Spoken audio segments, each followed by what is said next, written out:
Alô, você que me segue, me acompanha, me prestigia aqui no canal Toca de Crack Oficial.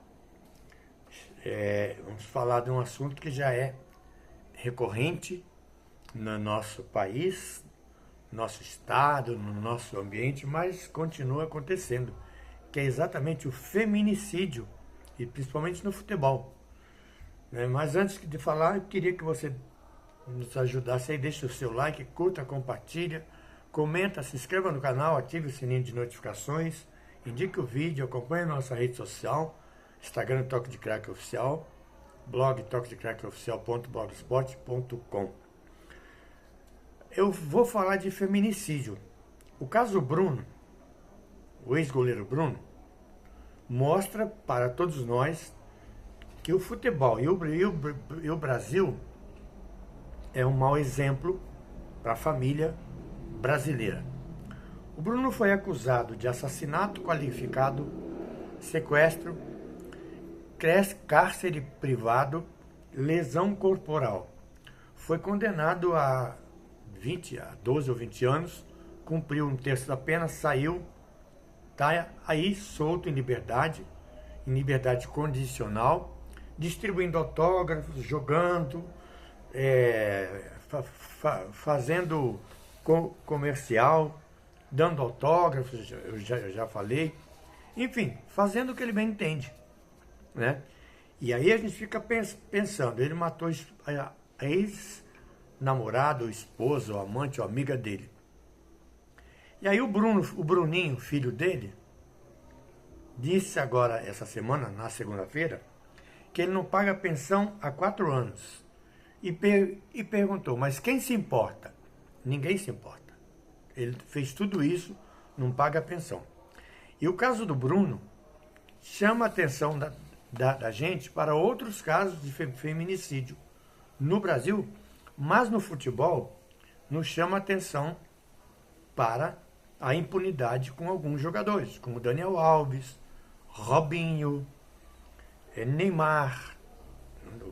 O caso daquela moça de Santo Amaro está muito mal explicado. E ela está lá, no Santo Amaro, doente, por causa disso, que absolveram.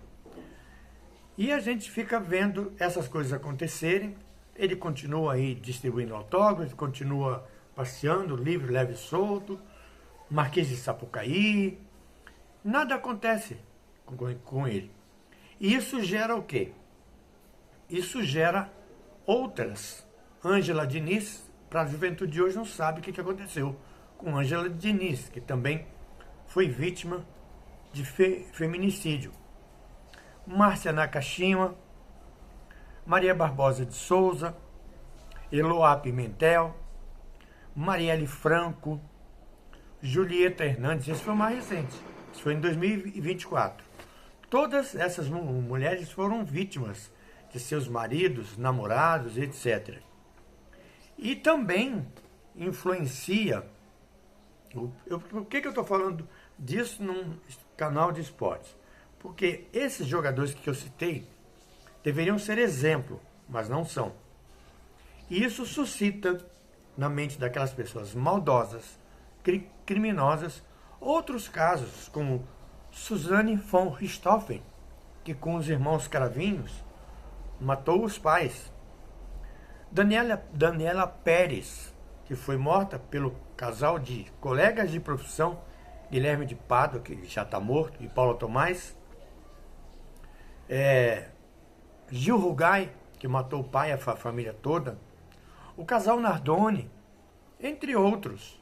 Então a gente fica vendo o Bruno por aí fazendo o que quer. O Robinho está cumprindo prisão, mas na prisão dele tem até televisão a cores. O Daniel Alves foi absolvido lá na Espanha, virou pastor, está fazendo palestras. Encontrou. Depois, eu fico impressionado, é que depois que comete crime, encontra Jesus. Mas não é o Jesus que eu acredito, não. É aquele Jesus da esquina. É o Jorge Jesus. É o Jesus Valenzuela.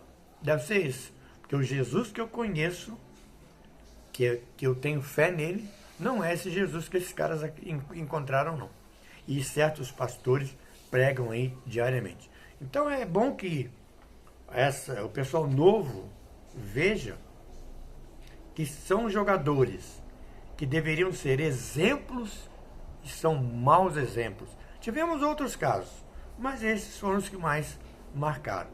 Então o caso Bruno chama atenção a todos nós que outros podem acontecer, que a justiça brasileira ela não existe, ela só existe para aquela senhora que furtou uma lata de leite, uma caixa de leite, porque queria alimentar o neto que estava com fome, e aquele outro senhor que furtou um pacote de biscoito porque estava com fome. Essa mulher ficou presa 6 meses. Esse senhor ficou preso 4 meses. E esse cara, e não mataram ninguém, estavam com fome. Então o futebol tem que dar exemplo, mas não dá, infelizmente.